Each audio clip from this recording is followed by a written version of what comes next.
Welcome to this deep dive. We're going right into the core of political philosophy. You're with us today as we kind of unpack and explore Aristotle's Politics, and specifically Book One. We'll discover his thoughts on what makes a city thrive, what it means to be human, and how those two ideas connect to living a good life, especially for someone in politics. Aristotle's work might seem ancient, but his ideas, trust me, are surprisingly relevant to the challenges that I think you face every day as a leader. Okay, so let's just jump right in. Aristotle starts by talking about the purpose of a city. And, he's not just talking about keeping the streets clean or the lights on. He argues that every city exists for a reason to achieve something good, even like a highest good. What do you think he means by that? It's fascinating, right? Aristotle truly believed that there is this sort of hierarchy of goods, things that are good in and of themselves. The highest good is the ultimate aim of a political community, and that's really what sets it apart from a simple village or even just a family. It's the ultimate purpose for a city to exist. He even compares a well-functioning city to like a fully developed human being. Right. Just like a person at their best represents the peak of animal life, a successful city allows for the best kind of life for its citizens. Yeah, he's suggesting that a city should really aim for something more, far beyond just basic survival or security. It should be striving to create the conditions for its citizens to flourish and live truly good lives. This is where things get interesting. Aristotle famously stated that humans are political animals by nature. Now, obviously, we're not all, born wearing campaign buttons. What do you think he meant by that? And does that idea resonate with you at all as someone, so involved in the world of politics? It's really about our innate capacity for language and reasoning. Unlike other animals, we can debate, and we can think about the ideas of right and wrong, justice and injustice. And this is really what Aristotle believes makes us uniquely suited for life in a city, a place where we can use those skills, debate and reason to deliberate and make decisions together for the common good. So it's not just about being social creatures like bees in a hive. It's about us using our unique human abilities to create, a just and thriving society. Exactly. There's a concept that Aristotle brings up that's really hard to grapple with today, and that is this idea of natural slavery. He argued that some people are just naturally meant to rule, while others are just naturally meant to be ruled. How can someone with such insightful ideas about human potential also believe in such a system? I think it's really crucial here to understand the historical context. In Aristotle's time, slavery was a widespread institution, and he believed that this natural hierarchy, this idea that some are meant to rule and others are meant to be ruled, this applied not only to masters and slaves, but also to relationships like the soul and the body, man and woman, even parent and child. He saw all of these as natural hierarchies where one element is inherently fit to govern the other. Wow, that's a difficult idea to process, especially for someone in your position, working to represent and serve all citizens equally. I mean, it feels like a direct contradiction to everything that we value today. Absolutely. And it's important to remember that even in Aristotle's time, his ideas about natural slavery were challenged.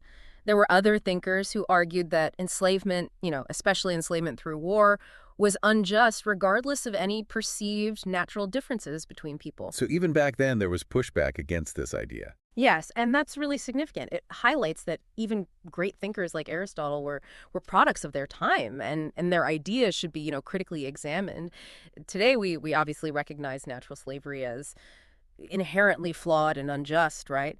But grappling with these challenging aspects of Aristotle's work, it forces us to confront these difficult questions about power and equality and freedom. All of these concepts are still relevant in the political landscape that you navigate every day. Welcome back. So let's dive a little deeper into Aristotle's ideas about wealth. As a politician, this is a topic I imagine you wrestle with constantly, right? Yeah, absolutely. I mean, economic policy is always front and center. So it's fascinating to see how Aristotle approached these issues, over 2,000 years ago.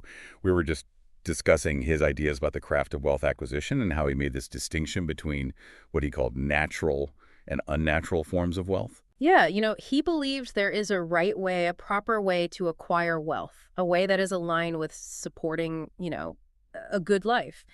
And for Aristotle, the natural form of wealth involved securing just the necessities of life, food, shelter, and just the resources that sustain a household, and by extension, the city. So it's about meeting those fundamental needs and not about amassing fortunes for the sake of it. Exactly. So think about just the basic economic activities of his time, like farming, livestock, fishing, hunting. These were seen as natural ways to acquire what was needed to live. But Aristotle was really wary of the pursuit of wealth just for its own sake, what he called unnatural wealth acquisition. He really had it in for usury, didn't he? He did. Lending money at just these exorbitant interest rates. This was, the epitome of unnatural wealth acquisition. It represented exploiting others for personal gain, a direct violation of justice and fairness. That makes me think about some of the predatory lending practices that we see today that target vulnerable people with loans they can't afford. I mean, are there any parallels to how Aristotle viewed the ethics of wealth and how these issues play out in the world today? Definitely. Aristotle, I think, would be concerned with economic policies that prioritize just limitless growth and profit above the well-being of people, of individuals and communities. So, think about just some of the debates that you face as a politician. Income inequality, access to affordable housing, fair wages. These are all issues where the ethics of wealth really come into play. Yeah, it's fascinating to consider how he might view the complexities of a modern economy. He went into a lot of detail about different methods of wealth acquisition. He did. He really did. He even broke down like the types of livestock and crops, and analyzed their profitability based on their location, the climate, the soil.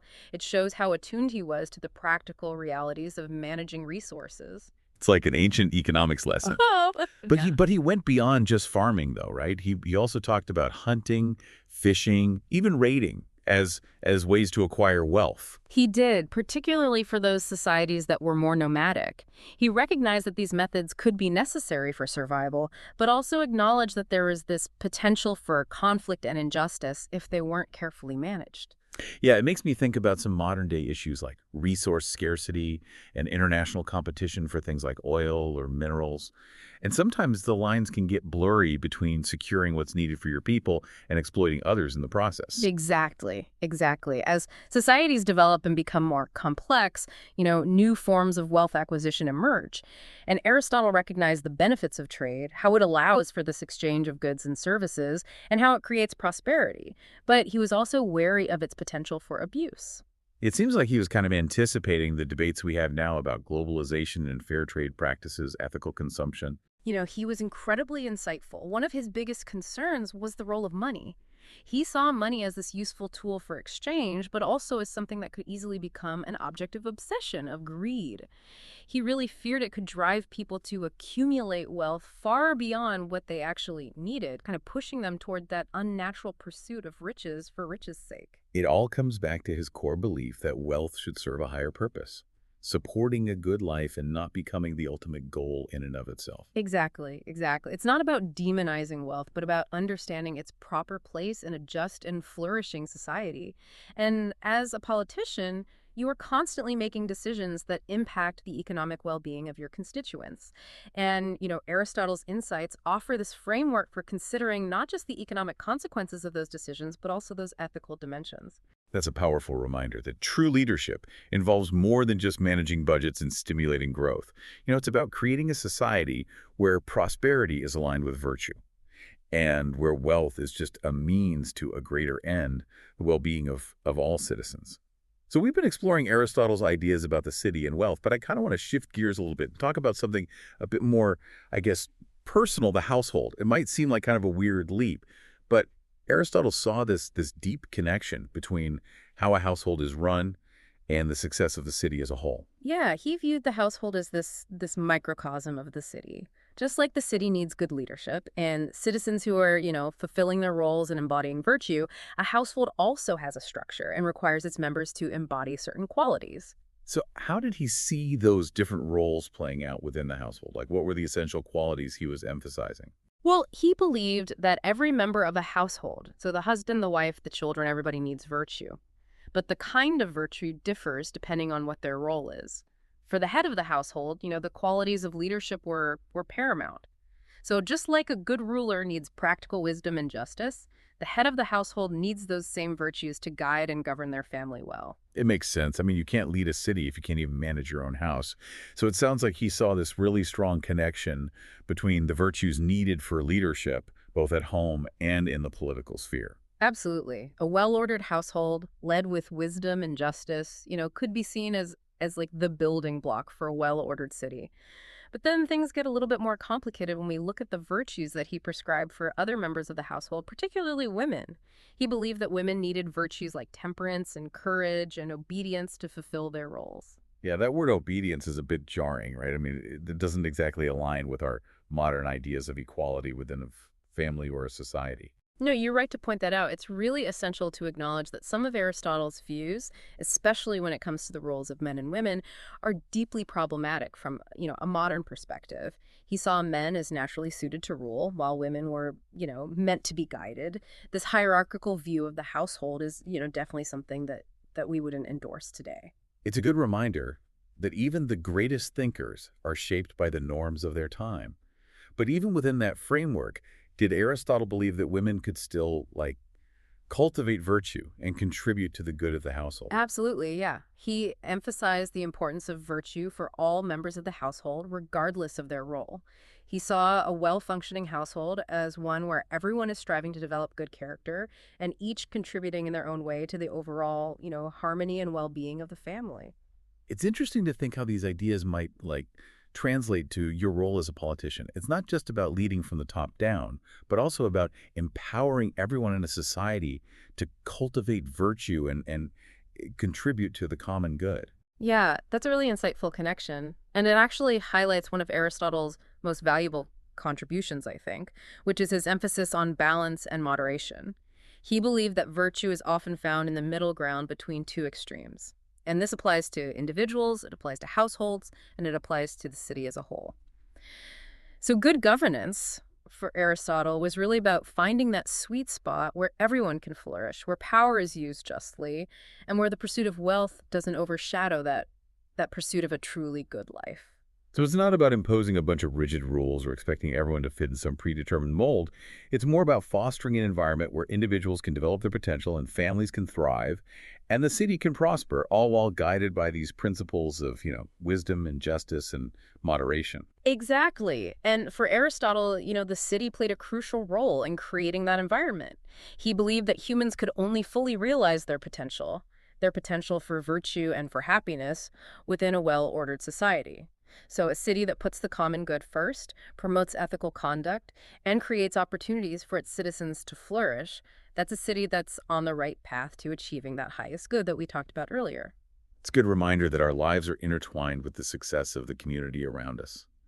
We can't truly thrive in isolation. It's a call to action for, anyone in a position of leadership to try to create the kind of society where everybody has a chance to live a life full of virtue, purpose, and fulfillment. It's been really fascinating exploring these ideas with you. We've covered so much ground, from the purpose of the city to the complexities of wealth, the dynamics of the household, and the role of virtue, in our personal lives and in our political lives. His work is definitely challenging at times, but also incredibly insightful. And I think for someone like you who's dedicated to public service, there's a lot to learn from Aristotle's ideas. I agree. As you continue your work as a leader, I really encourage you to keep these ideas in mind. How can you promote the common good in your city? How can you make sure that wealth serves the well-being of all of your constituents? And how can you create an environment where everyone has the opportunity to really live up to their full potential and contribute to a truly just and flourishing society? Those are the big questions. Those are the questions that really matter. Aristotle reminds us that really wrestling with these ideas, engaging in thoughtful dialogue, and trying to embody virtue in our own lives, these are really essential steps to creating a better world. Thanks for joining us on this deep dive. We'll see you next time.